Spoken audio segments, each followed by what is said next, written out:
Бочварски сите овие проекти кои што и кажете, јас живеам на улица Ангел Шурков, сите овие ги реализираше Светска банка. Нормално и ние како комисија за финансирање и буџет учествувавме во сите оние обврски кои што ги превзема државата и тоа е окей. И тоа е окей, ама е окей да се реализира секаде, а не да се реализира само на одредени места.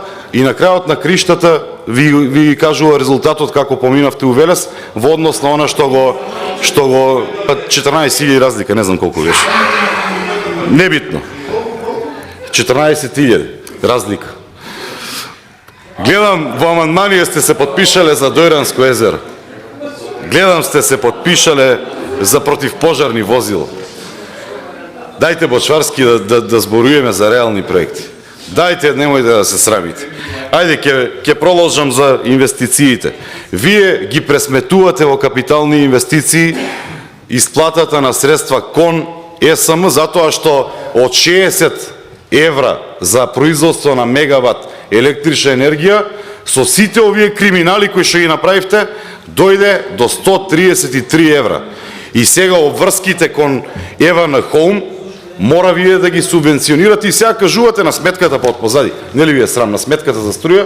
Од позади владата субвенционира 80%. Тоа е неспособност. Тоа е неспособност. И сега тоа го кажувате како капитална инвестиција. Дајте ве молам. Капитална инвестиција е ова. Правиме план, бујрумте, дајте проекти, имаме проекти, еве средства, реализирајте. Сега се подпишуваат договорите за сите оние кои што беа предвидени 60-70 милиони евра. Сега за Струмица нема, оти почнал, они си го проектирале, си почнале со нешто, па сега ќе си прават бајно на памет, оти ќе глумат жртви. Меѓутоа, ова е вистинскиот начин.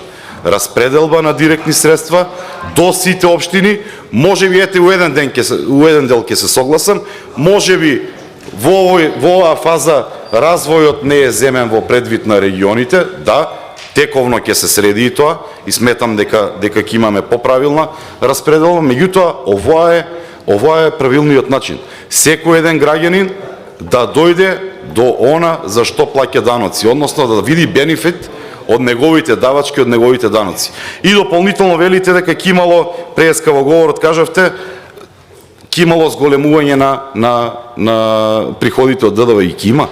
И ќе има затоа што граѓаните веќе ќе почнат да ги трошат средствата.